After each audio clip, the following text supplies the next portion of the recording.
often with NFL quarterbacks. They've been famous since their high school days. They've been lauded by state and national media. They've been wined and dined by college recruiters, and they've had others sell them on their own talents. The issue with this is that it creates an echo chamber of positivity, and it can make it hard for a high-level player to understand the areas of their game that are limiting them from making improvements or sustaining greatness. Every NFL quarterback has a base level of arm talent that can help get them to the league and produce some sort of success. Some start their career with a picture-perfect release and an overall natural ability, while others have to learn to hone in their throwing motion to make it more repeatable and accurate. But even the generationally talented quarterbacks often pursue the help of a coach so they can continue to improve on the gifts that God gave them. However, not all quarterbacks feel that they have something to fix, so they don't pursue the help of a coach early enough in their careers. Although they might have success early on or in spurts, sooner or later the inconsistencies catch up to them. It's like a ball-dominant guard who can score in the paint but never really develops a jump shot, so as he ages and his athleticism dips, so does his productivity. Let's get one thing straight.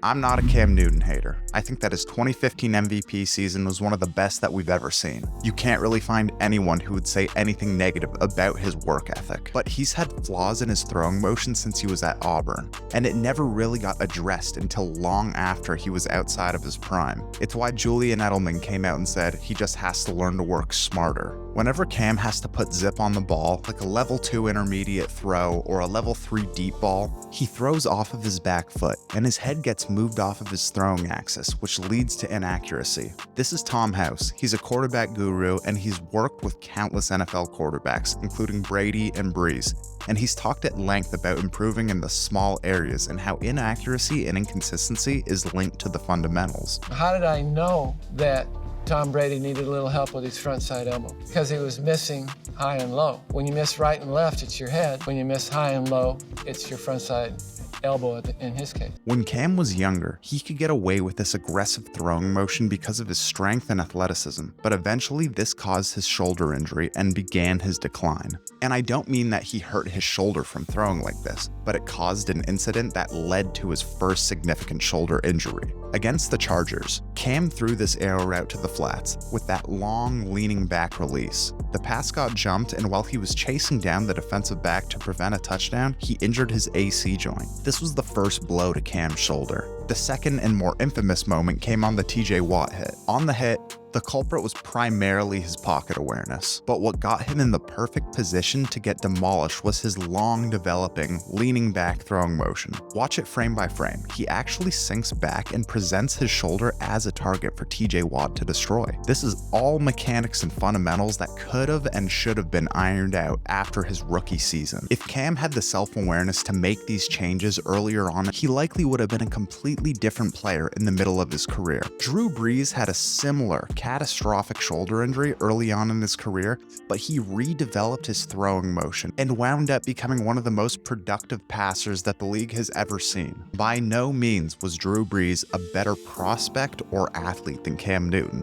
but by being injured early on in his career, it allowed him to work with Tom House and recalibrate his throwing motion so he could become one of the most productive passers in NFL history. Unfortunately, Cam was getting false positives because he was being highly productive, but he wasn't optimizing the gifts that God had gave him. We all know about Baker Mayfield's supreme belief in himself. I made a video about it that you should check out after you finish watching this one. Baker has always had a chip on his shoulder because he had to walk on twice in college. But regardless, he was the #1 overall draft pick. He clearly has the talent, we see it in spurts, but he lacks the self-awareness on how to deal with the press properly and on how he can continue to improve his game. In 2019, during a press conference, Baker was asked about what he would be working on in the offseason and if he'd be working with a throwing specialist to help him take the next step as a passer. In typical Baker fashion, he responded venomously, "I do not need somebody to teach me how to do a 3-step drop," Mayfield said. "I can look at film and be critical of myself. Throughout this process, I have had people help me out along the way and try and take things from different people." This is especially funny and heartbreaking because, as channels like the QB School have pointed out, one of Baker's biggest issues is in the fundamentals, in how he does his 3-step drop. He's often moving offline, which creates easier pass rush angles from defensive players. Watch his feet. drifting to the left, even if you're gonna throw it, because you put your left tackle in a bind. There's no nice way to say this. This is not NFL football. This is not NFL footwork. You don't catch the ball, jump over there, and screw the tackle. For some reason, and maybe it's because he's been doubted so much in the past, Baker felt that it was disrespectful for people to suggest that he needed to brush up on the basics. But the truth of the matter is that that is where long-term success lies, in the fundamentals. When you work your fundamentals over and over and over and perfect them, you won't have to think about anything other than what is happening in the moment on game day. Instead, we've seen Baker be a streaky player who either looks worthy of the #1 pick or like a guy who's on his way out of the league. Conversely, the greats like Tom Brady and Drew Brees worked with quarterback coaches all through the offseason to ensure that they were brushing up and perfecting the most minute details of their fundamentals. My two Hall of Famers are Brady and Brees. People don't realize how hard they work to get 1% better. Joe Burrow saw huge success early on, similar to most of the quarterbacks in this video. He won the national championship at LSU, he went #1 overall, and he reached the Super Bowl in his second year in the NFL. However, despite having all of these positives and reaching all of these highs early on, he felt that he needed to improve his throwing motion in order to improve as a passer. My rookie year, I was more like back here, and I was following through with my whole body, and I wasn't sitting back on it and letting this hip dictate everything. And so